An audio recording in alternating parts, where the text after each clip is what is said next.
বন্ধুরা, আবার আমি চলে এলাম রুষা ব্লকে। আজ আমি একটা অন্যরকম রেসিপি বানাচ্ছি। না, রোববার করে তো রোববার কিংবা অন্য বারে তো বাড়িতে সবাই তো চিকেন খায়, কিন্তু চিকেনের বাদবাকি অংশগুলো বাড়িতে কেউ রান্না করে না। তার জন্য আজকে দেখুন আমি কি রান্না করছি বন্ধুরা। এক কথায় বলা যায় গিলেমেট। এর মধ্যে পা আছে, ছাল আছে, গিলে আছে, গলা সব কিছু আছে। তার জন্য লাগছে, এক কথায় মুরগির ছাট বলা যায়। আপনারা সবাই জানেন, কিন্তু ঝামেলার জন্য কেউ আজকে রান্না করতে চায় না। আজকে আমি এই রান্নাটাই বানাচ্ছি। তার জন্য লাগছে পেঁয়াজ কুচি, ক্যাপসিকাম কুচি, কাঁচা লঙ্কা, টমেটো কুচি, ধনেপাতা কুচি, আদা রসুন পেস্ট, নুন আছে, লঙ্কা গুঁড়ো, হলুদ গুঁড়ো, ধনে গুঁড়ো, জিরে গুঁড়ো, গোটা জিরে আছে, চিনি আছে, ফোড়নের জন্য দিচ্ছি আমি তেজপাতা, শুকনো লঙ্কা, গোটা গরম মশলা সব রকম থাকছে, আর গুঁড়ো গরম মশলা আর মিট মশলা। প্রথমে বন্ধুরা আমি আগে থেকে কড়াটা গ্যাস জ্বালিয়ে কড়া গরম করে রেখে দিয়েছি, তেলটাও দিয়ে দিয়েছি। প্রথমে আমি দেব একটুখানি চিনি। চিনিটা দিলে কি হয়, কালারটাও একটু খুব ভালো হয়। চিনিটা দিলাম বন্ধুরা।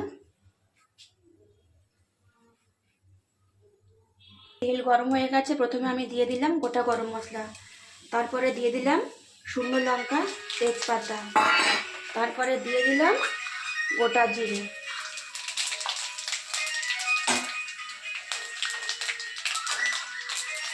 ফোড়নটা লাল লাল হয়ে গেছে, চিনিটা দিয়েছি বলে কালারটা খুব সুন্দর আসছে। এরপরে আমি পেঁয়াজগুলো দেব। পেঁয়াজগুলোকে দিয়ে আমি হালকা 2 মিনিটের মতো আমি নাড়বো। 2 মিনিটের মতো আমি এখন নাড়তে থাকবো। এর সঙ্গে আমি কাঁচা লঙ্কাটাও দিলাম, দিলে একটু কম আছে। আমি এখন নাড়তে থাকবো, পেঁয়াজটা লাল লাল হয়ে আসবে। তারপরে এবার বন্ধুরা দেখুন লাল লাল হয়ে এসছে ভাজাগুলো। এর মধ্যে আমি দেব আদা রসুন বাটাটা, আমি এর মধ্যে দিয়ে দেব। আদা রসুন বাটাটা আমি দিয়ে একটু নাড়তে থাকবো। আদা রসুন বাটা দিয়ে নাড়ছি। এরপরে আমি দেব টমেটো কুচি। দেখুন বন্ধুরা, টমেটো মশলা সব কিছু দিয়ে আমি মশলাটা কি সুন্দর নরম নরম হয়ে এসছে। এবার এর মধ্যে আমি 2 চামচ লঙ্কা গুঁড়ো, 2 চামচ হলুদ গুঁড়ো, 2 চামচ জিরে গুঁড়ো, ধনে গুঁড়ো সব রকম মশলা আমি এর মধ্যে ভিজিয়ে একটু রেখে দিয়েছিলাম। দিলে কি হয়, স্বাদটাও ভালো হয় বন্ধুরা, আর কালারটাও খুব সুন্দর হয়। দেখুন বন্ধুরা, আমি একটু এইভাবে এখন একটু নাড়াচাড়া করবো 5 মিনিট। দেখুন বন্ধুরা, নাড়াচাড়া করে আমি এর মধ্যে কিছুটা পরিমাণ জল দেব। জল দিয়ে আমি ঢাকা দিয়ে আমি দেখুন বন্ধুরা, আমি ঢাকা দিয়ে রেখেছিলাম। কি সুন্দর তেল এসেছে দেখুন, লাল কালার হয়ে গেছে, তেলটা এসেছে। এবার এর মধ্যে আমি কেটে রাখা ক্যাপসিকামগুলো দিয়ে দেব। ক্যাপসিকামগুলো দিয়ে একটু নাড়াচাড়া করবো করে এর মধ্যে আমি এই গিলেমেটেগুলো সব আমি দিয়ে দেব। তবে আপনারা শুধু করতে পারেন কিংবা আলু দিয়েও করতে পারেন। আমি অল্প পরিমাণ আলু দেব,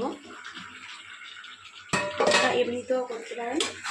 কিছুক্ষণ নাড়াচাড়া করে নেব।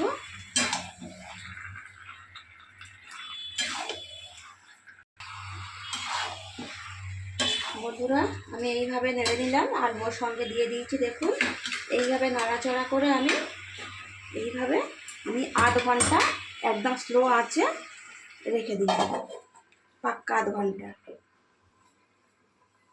দেখুন বন্ধুরা, আমার 8 ঘন্টা হয়ে গেছে।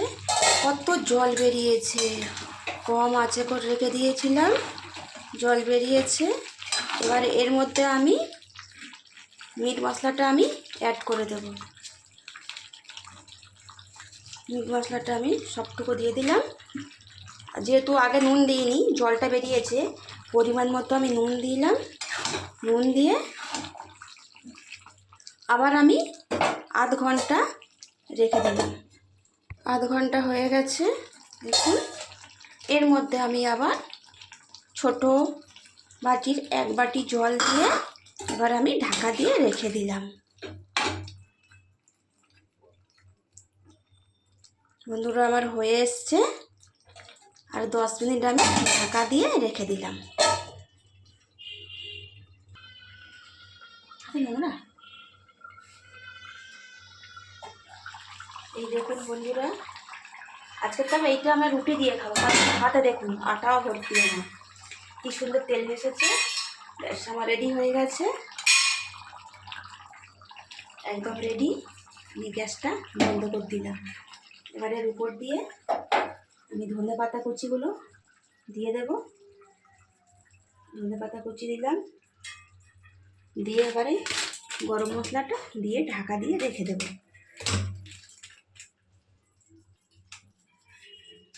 গরম মশলা দিলাম, দেখুন বন্ধুরা খুব সুন্দর স্মেল উঠেছে। ঢাকা দিয়ে রেখে দিলাম, আমার তৈরি। এবার এইটাকে আপনারা রুটি, পরোটা কিংবা ভাত দিয়েও খেতে পারেন। তবে আমি ওই যে বললাম আমি রুটি দিয়ে খাবো। বন্ধুরা কেমন হয় আপনারা বাড়িতে বানিয়ে খেয়ে দেখবেন। ভালো লাগলে সাবস্ক্রাইব করবেন, লাইক কমেন্ট সব কিছু করে জানাবেন।